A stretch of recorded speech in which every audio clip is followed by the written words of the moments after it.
Sei que a gente tem entrevista hoje na segunda edição do Central 98 para falar sobre o atentado sofrido por Donald Trump, né? Fazer um resumo aqui para a gente estar acompanhando de perto todos os impactos, desdobramentos. No último sábado, o ex-presidente e candidato republicano na corrida à Casa Branca, Donald Trump, sofreu um atentado durante um comício na Pensilvânia. Logo após o incidente, ele foi levado às pressas pelo Serviço Secreto americano para fora do palco, ensanguentado, após ter sido atingido de raspão na orelha. Trump sobreviveu, uma pessoa morreu e outros presentes no comício ficaram feridos. O atirador foi morto e, claro, agora a gente aí analisando, debatendo todos os desdobramentos, os impactos, e a gente sempre fala com quem entende do assunto. Está aqui com a gente Wilson Mendonça, professor da Esquema Business School, consultor internacional, sempre com a gente aqui para analisar o cenário internacional. Professor, bom dia, seja bem-vindo mais uma vez, dessa vez mais feliz ainda de te ter presencialmente aqui no estúdio, viu? Bom dia, Carol. Bom dia, João. Bom Sempre dia. um prazer estar aqui. Bom dia aos nossos ouvintes. Tá aí, a gente então analisando, né, tudo isso que aconteceu. A gente sabe que não fica restrito ali ao sábado, ao fato, muitos desdobramentos, muitos impactos. O fato está colocado, aconteceu. E o que a gente tem no pós, na sequência, que merece ser avaliado e analisado, professor? É um evento crucial. Primeiro, deixar muito claro, independentemente da questão partidária, digno de completo repúdio geral, independente de posicionamento político de qualquer pessoa. Há as informações ainda que estão sendo levantadas, mas claramente foi um evento isolado, que não teve assim, uma arquitetura conjunta, partidária, de um grupo em si, que vai sim colocar a campanha de Trump, que já estava num posicionamento muito favorável desde o primeiro debate, de maneira ainda mais contundente, né? Porque se ele já vendia aquela imagem de um candidato perseguido, desde aquela questão da fraude contábil, e agora com esse atentado, mais ainda a possibilidade dele conseguir inflamar. E agora o timing também não poderia ser melhor, né? Porque a convenção republicana começa exatamente hoje. Então, isso também torna a situação ainda mais favorável e mais preocupante para o Partido Democrata. Professor, antes da gente avançar um pouquinho, só pegar um fato histórico, né? Tá longe de ser inédito, né? Um atentado contra um presidente, um ex-presidente, candidato lá nos Estados Unidos. Você vê alguma semelhança entre outros ataques ou esse aí tem algo que te chama a atenção? Eu diria que ele é um pouco sui generis, porque ele acontece um período razoável antes da eleição, né? Algumas pessoas até fizeram alguma comparação com a facada do Bolsonaro. Uhum. O timing é muito distinto, a posição do candidato é muito distinta, mas a gente pode dizer que não é nenhuma novidade no âmbito americano. Inclusive, eles falaram que o próprio armamento utilizado foi um que, se eu não me engano, 80% dos armamentos utilizados contra atentados também foram o mesmo. Então, Lincoln também foi outro candidato que também passou por essa situação. Porém, algo que tem que ser muito esclarecido. Uma sorte tremenda, haja vista que foi a proximidade, né, da letalidade do evento era muito grande, mas também torná-lo uma coisa muito específica, haja vista que o próprio agressor, né, o próprio assassino, no caso, suspeito para alguns, ele tinha uma filiação no Partido Republicano, porém já tinha feito doações do Partido Democrata. Então fica aquele limbo ali de saber qual que seria... E não tinha um histórico de polêmica em relação à questão política, né? Uhum. Então, por isso que eu digo que é bem atípico, mas... Tratando-se de Estados Unidos e de atentados, nada fora, assim, completamente do contexto, sabe? E professor, para a gente falar das consequências, vamos falar primeiro da consequência no âmbito mundial. Porque a gente já vê aí questão econômica, já fala do dólar subindo, até moedas, hoje eu vi que até moedas digitais também subindo de preço. O que a gente pode falar sobre isso? Isso pode causar alguma consequência econômica no mundo ou outras consequências para o mundo, para além das eleições lá dos Estados Unidos? João, essa tempestade, ela já era mais do que esperada, porque, reforço, o timing é um timing muito específico, haja vista que vamos dizer, a formalidade, né, da candidatura republicana, ela vai estabelecida na convenção que começa hoje, né? Uhum. Porém, Estamos falando aí de um período de mais de 3 meses antes da eleição. Esse timing para o eleitorado, ele é muito distinto em democracias, né? Porque a véspera ela tem um impacto muito grande, a memória do público tem um impacto muito grande.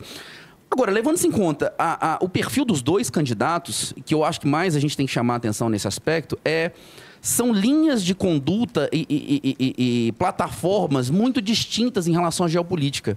São muito distintas em relação à postura do relacionamento dos Estados Unidos com o mundo, a postura em relação a algumas agendas, como a agenda ambiental, a própria agenda econômica, a visão de multilateralismo, a própria relação com a China e com a Rússia. Então, toda essa questão, por trás disso, os olhos do mundo inteiro estão completamente direcionados, porque para mim, uma das eleições mais extremas quanto à agenda a ser posta em prática nos próximos 4 anos. Eu acho que é aí que está o ponto principal da preocupação global, entendeu? E a gente com o mundo, né, avaliando todas essas questões e com muitas repercussões também. Você falou da própria questão aí, um ato condenável, muita gente, claro, né, grandes líderes se posicionando e a gente tendo esse olhar voltado. Isso afeta, né, de maneira global você falando, mas afeta a gente também, por exemplo, vamos falar de Brasil, a gente sofre consequências, sofre impactos desse atentado sofrido nos Estados Unidos? Eu diria que no curto prazo nem tanto, porque ainda há uma expectativa, por mais que a gente fale, uma candidatura, a posição do Trump é praticamente muito favorável. No âmbito político, principalmente no âmbito democrático, e pelo histórico de eleições americanas, eu já vi muitas viradas surpreendentes na reta final. Há coisas como esse atentado que podem mudar completamente a corrida. Não há um candidato que poderia substituir o Trump com a mesma postura representativa dessa extrema-direita. Então, o que a gente pode enxergar em relação ao Brasil, eu diria que é muito mais no médio prazo, na própria agenda bilateral. Porém, há uma relação já de grande maturidade, quer dizer, bom, no âmbito político a gente pode dizer que não há sintonia entre os governantes, os estadistas. Mas há uma agenda por trás disso, no âmbito empresarial, há uma agenda em relação a aspectos econômicos, que ela vai transcender essa questão partidária. Então, muitas pessoas ficam preocupadas, o Partido Republicano, o Partido Democrata. Para alguns temas que são temas mais, vamos dizer, de apelo passional em relação aos imigrantes, ele tem sim uma contundência maior. Agora, no âmbito econômico, muito menos. Às vezes, o Partido Republicano ele é muito mais liberal no sentido de competitividade para a entrada de produtos brasileiros do que o próprio Partido Democrata. Então, fica um pouco na ideia de que os Estados Unidos vão continuar defendendo os interesses próprios, independentemente de quem estiver no governo. E se os interesses dele forem de acordo com os interesses econômicos brasileiros, ótimo. Se não forem, a gente vai sofrer barreiras não tarifárias, todos os aspectos, como nós já sofremos em várias gestões. Então, nesse aspecto, eu acho que a gente não tem um panorama tão claro. Professor, e aí falando agora diretamente das consequências desse atentado nas eleições. Vi muitas análises ontem de pessoas dizendo que isso já praticamente deixou ganho ali as eleições para Donald Trump. E eu vi também que aumentou a pressão para Joe Biden deixar a disputa. Você também compactua desse pensamento? Eu acho que a pressão já existia desde a gente conversou sobre isso depois do primeiro debate, e agora é algo que o próprio Biden ele fez uma declaração no Salão Oval ontem à noite, tentando, né, acalmar os ânimos, deixando claro que esse tipo de atitude ela só vai tornar... Imagina, e se esse atentado fosse efetivo, eu acho que a tendência de quase que uma guerra civil seria muito emblemática, né? Porque não há, volto a falar, não há um candidato, como a gente pode pensar, quem poderia substituir o Biden? A gente tem uma lista. Quem poderia substituir Trump? Não há esse paralelo, né? Então, eu penso que o que a gente pode enxergar assim, de próximos passos o Partido Democrata estava correndo. Agora eles estão correndo muito mais do que eles estavam correndo antes, inclusive com alguns apoiadores a Biden há semanas atrás, que agora já estão se posicionando como consideramos inevitável a mudança, justamente porque é um interesse nacional e tal. Então, ontem mesmo ele já fez uma menção a Kamala Harris de maneira mais enfática. Então, a gente já começa a perceber que ele não vai levantar uma bandeira e falar assim, estou saindo, muito obrigado, siga o próximo. Porém, essa transição que já está acontecendo nos bastidores, na minha leitura, ela é praticamente inevitável, sobretudo depois do atentado. Sabe? Eu acho que é simplesmente entregar de bandeja algo que seria mais 8 anos, né? Sempre nos Estados Unidos a gente pensa assim, poxa, são 4 anos, mas há uma grande possibilidade dessa posição, ainda mais um candidato que já foi presidente, conhece a gestão, conhece a máquina, entende quais são os stakeholders que estão envolvidos ali nas tomadas de decisão. Eu acho que esse é o ponto principal. Então, a minha leitura talvez a gente tenha uma antecipação dessa substituição, inclusive antes da convenção democrata, em agosto. É a minha impressão. O professor, e em relação ao tom da campanha, né, que a gente viu que as duas campanhas era uma troca de farpas, né, claro, Donald Trump com aquele jeito dele peculiar, e o Joe Biden respondendo também à altura. Esse atentado pode dar uma acalmada nos ânimos, como o próprio Joe Biden falou ontem, para acalmar um pouco, para não ficar nessa troca de farpas. Você acha que isso vai acontecer?